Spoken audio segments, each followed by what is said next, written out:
All right, NBA live stream of consciousness rocking with you on a Tuesday. Let's go ahead and get into it. Hit subscribe. Uh, Ben Simmons is going to join the Nets on the bench for the game in Philly. I knew he wasn't going to play. I knew that was out. Um, I don't know. It sucks. Everybody, the Nets have been such a big story, but when are they going to actually win some games? Right now, if you look at the standings, let's go ahead and bring up the standings. Right now, if you look at the standings, 32 and 33, they're a game out of the play. They're a game out of the play-in. One game out. 32 and 33. This is what we're making all this record for. When they're going to actually start winning some games. And Ben Simmons, maybe he plays next week. I just saw that LaMarcus Aldridge is going to be out a while with some hip issues. Hips are usually issues that don't just heal quickly. It just seems like a season from hell for Brooklyn. So I don't know. Kyrie and KD are going to be able to play the next two games because they're on the road. It's the Philly game they're going to be able to play, but it just seems tough. Philly's rolling. Another win over Chicago last night. Looks like they're going to be locked into the 2 seed because of how well Miami's playing. But that's all you can ask for. Now, it would be funny because of the way that the matchups work if they stay down here in the 8-9 range, and then they actually win the 7th seed playing matchup, they would have to play Philadelphia in the first round. And that's just insane. Can you imagine that? That Ben Simmons for his first season with the team having to play, and of course you're going to get a hack of Ben Simmons. You're going to get heckling, and I don't know if he's going to be ready to play. I mean, his playoff performances have been so under the radar because there's been so many things going on with Philadelphia, but he hasn't played particularly well. And like I said in my Ben Simmons video, you're getting him for postseason or bust, and he has not played well in the postseason. So another story that I thought that was interesting is Russell Westbrook, talking about the Westbrick family um, being upset with, this Westbrick, that he's shaming his family name, and his son is proud to be Westbrook, and, that he's not going to let that ride anymore. And it was very emotional. And, obviously Skip Bayless is involved in that. And Danny Green has talked about how harsh Laker fans were when he missed that open 3 in the bubble to win. I believe it was game 5.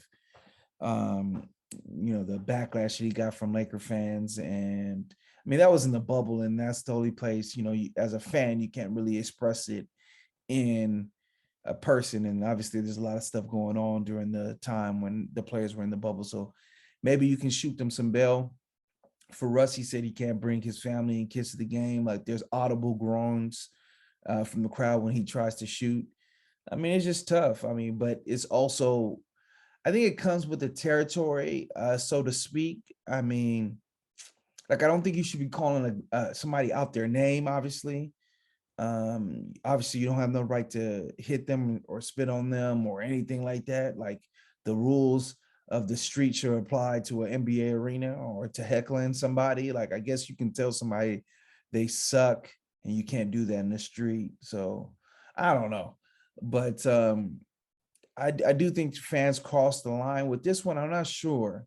But at the same time, if you have your family at the game, like fam, chill up a little bit. So I don't know.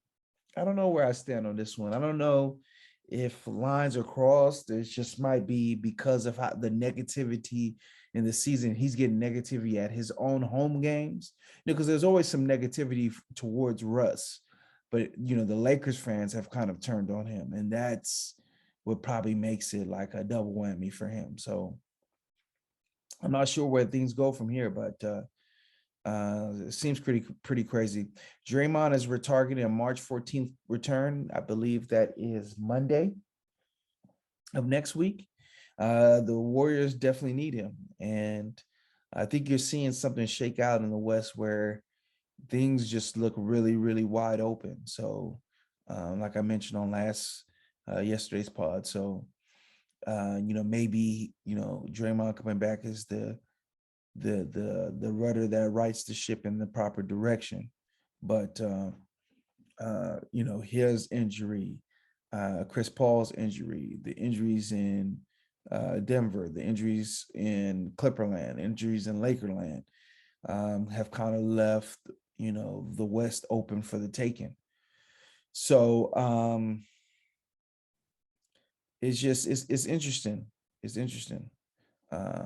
It's interesting to see where the league will go, especially when it comes to the West.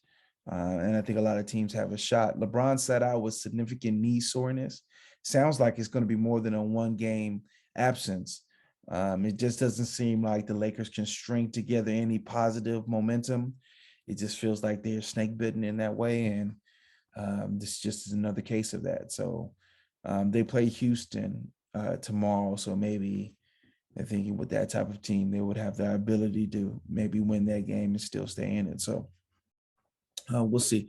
So let's go ahead and leave it there. Check out for my Who Has the Belt videos that are going to be dropping tomorrow. So we do Who Has the Belt at the best positions, the top 4 positions, players at each position in the NBA. Starting off with the point guard position. So check out that tomorrow. Definitely look at the Ben Simmons video where I break it down in depth, and hit subscribe if you haven't. The game is the game. So what's up, man? What's up with you otherwise, The game is a game. Always.